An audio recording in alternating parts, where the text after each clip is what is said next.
Good evening, chroniclers. Relax, breathe, and listen. What you are about to hear was not made to be understood by everyone. My name is Kale, and tonight I broke a rule older than the Order itself. I descended into the midnight wells alone. No escort, no overseer, no protective sigils carved into my skin. Just my lantern, my breath, and the oath I've kept hidden for years. The wells are not caves. They are old arteries of the world, carved by something that lived before sound had a name. The air is heavy metallic, almost damp with memory. Every step echoes for too long, bouncing back in shapes that don't match what I heard. My echoes return late, distorted, as if another version of me walks behind, repeating my movements with the tiniest delay. I try not to look back. The stone slopes downward until it becomes black glass. My lantern flame warps inside its metal cage, twisting like it wants to leave. I grip it tighter. The wells respond to fear like blood responds to heat. They thicken, they move, they pulse, and right now, they're restless. I reach the first threshold, a ring of obsidian pillars marked with scars instead of runes. Each mark is a straight line, vertical down the pillar except one. That single scar bends sharply to the left, splitting like a forked branch. I run my finger along it. The stone vibrates beneath my touch. A warning, or an invitation. I whisper, "I'm here. Start talking." The wells answer immediately. The ground contracts beneath my boots, not a tremor more, like a breath being drawn. The black glass ripples outward in circles. The lantern flickers, and in its weakened glow, I see my reflection in the floor.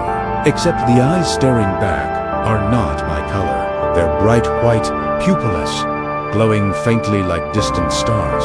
I kneel and press my palm to the surface. It burns cold. A voice forms behind my teeth, not in the air. "Kale, you took too long." My breath stops. I've never heard this voice, but it speaks with the weight of someone who knows exactly who I am. The reflection's mouth moves again. The others are already marked. Erin Valaceres. Theron. I swallow hard. "Tell me what the breaker wants." The reflection tilts its head, light eyes sharpening. "He wants what you carry in your throat." My throat tightens instantly, as if invisible fingers crush it. I collapse onto the glass, choking silently. No air, no voice, no sound.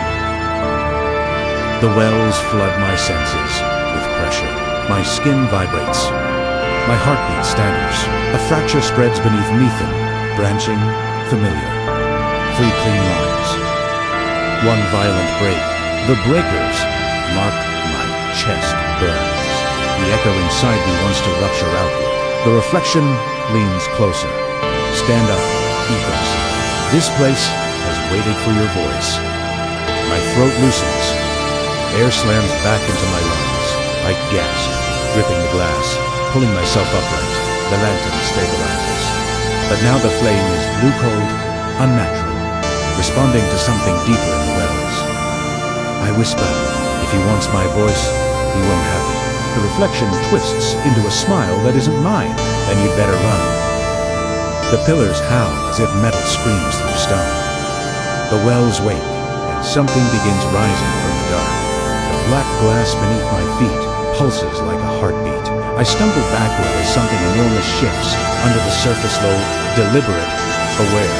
The lantern's blue flame elongates, stretching toward the floor as if pulled by a magnetic force. The flame bends until it touches the glass, and the moment it does, the wells open their first eye. The circular fissure gleams wide, and a dull white iris stares up at me. Not an eye made of flesh and eye made of shifting crystal and echolite. It dilates when it sees me.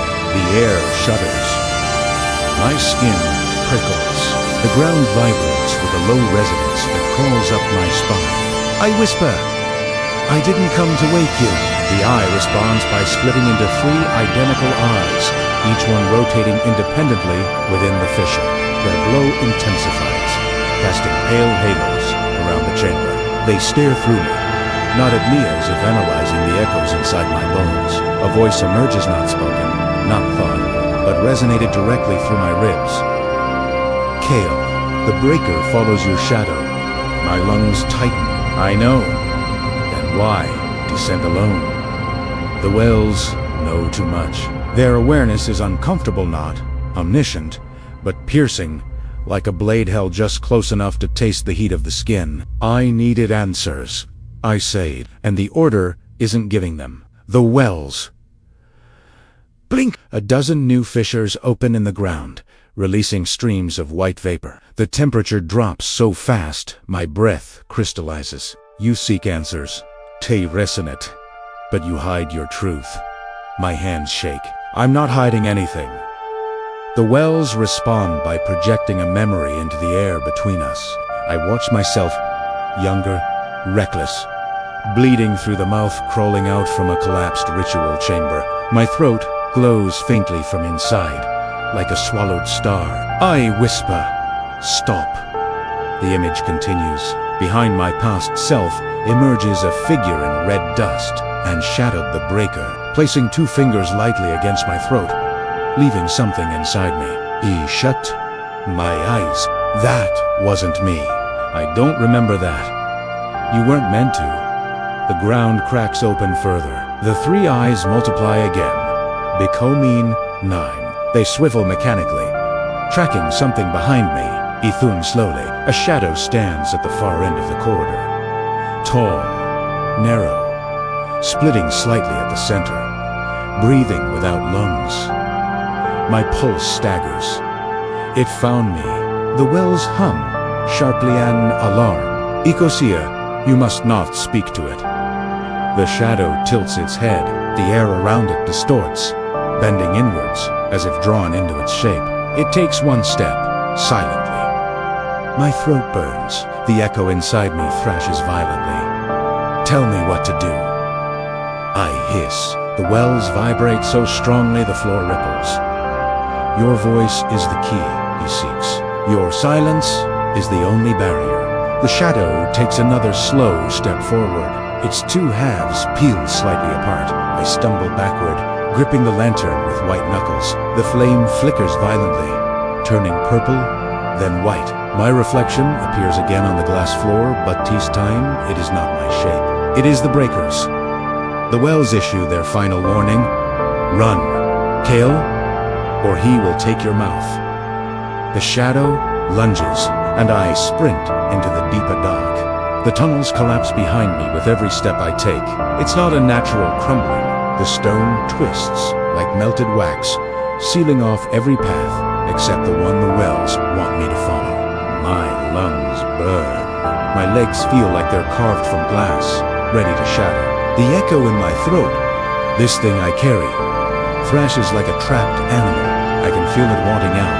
Behind me, the breaker's presence swells. It's silent, but suffocating. The air around him bends, folding inward like a collapsing mound. His footsteps have no sound, only pursuit, compressing space in sharp, rhythmic pulses that shake my teeth. He's not walking. He's a distortion in reality, a void that consumes sound and space. I don't dare look back. I just run harder. The pathway angles sharply downward, and suddenly I spill out into an enormous hollow. It's an underground crater, vast and ancient, filled with thousands of reflective pools. Each pool is a perfect black circle. Each surface is as still as death. The darkness is absolute, broken only by the single flame of my lantern. As I enter, my lantern flame flares violently, as if in protest, throwing chaotic reflections onto every single pool. And then I see it. The reflections move. They're not my reflections. Not human. My heart hammers against my ribs. Stop breathing. Every pool shows the same impossible image. Me, standing alone, with my throat glowing a sickening white. And behind me, the breaker, reaching out a hand of fractured space. But there's one difference. In one pool, just one, the reflection turns its head. It looks directly at me. It raises its hand, mirroring my own, but its eyes hold a chilling intelligence. Then, It speaks with my voice. Kale, open your throat. My stomach drops. A cold dread washes over me, colder than the cavern air. No, I whisper, the word barely escaping my lips. The moment I say it, all the pools ripple violently. The stillness shatters. The breaker steps into the chamber. He is a towering figure of dust, fracture, and suffocating silence. He doesn't walk on the ground. He displaces it. The stone floor seems to unmake itself beneath his feet. With each step he takes, the pools nearest to him shatter into clouds of white shards that hover in the air like frozen screams. A voice erupts around me, not from a single source, but from the very rock and water of the chamber. It's the wells, ancient and powerful. If he takes your voice, he takes them all. The breaker stretches an arm toward me. His fingers aren't fingers. They are tears in the fabric of the world. The echo in my throat convulses. A violent, tearing sensation. I drop to my knees, choking. Light pours from my mouth in thin, unstable beams, flickering against the dark stone. The breaker growls a soundless vibration that nearly splits my skull. He wants the echo. He wants what he put inside me all those years ago. He wants his key back. I clutch my throat, fighting for control. No, I won't. Suddenly, the pools erupt, not just shattering, but rising. A storm of water and crystal swirls around me, forming a spiral barrier. It's the wells themselves, fighting him, bending space to slow his inexorable reach.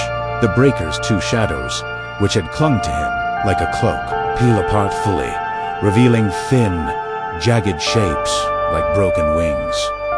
The ground cracks under the strain. The cavern ceiling buckles. The air ignites with silent, purple lightning. The echo inside me tears upward, desperate to escape, desperate to reach its master. It's a part of him, and it wants to go home. I scream without sound, a raw, primal agony that rips through me. A blinding white light erupts from my mouth, a beacon in the chaos. The pools explode outward in a concussive shockwave that carves through the chamber. The breaker staggers not hurt, but irritated, like wind brushing past a mountain. The wells give a final, resonant command that echoes in my very bones. Kale chews. The key inside me throbs, a burning star in my throat. The breaker reaches out, his hand now inches from my face. The chamber is collapsing, groaning as it tears itself apart. In that moment, I stand. My throat burns like a newborn sun. The heat is so intense, my lantern melts in my hand, the metal running like water. And I run. But not away from him. Not this time. I turn and sprint into the deepest, darkest tunnel of the wells, a passage that looks like a descent into the planet's core. If I can't destroy the key, I'll bury it. I'll take it somewhere even he cannot follow. The wells close behind me like 1,000 stone jaws, sealing the path forever. And from the world above, I feel the breaker's final, silent roar shake the very foundations of the earth.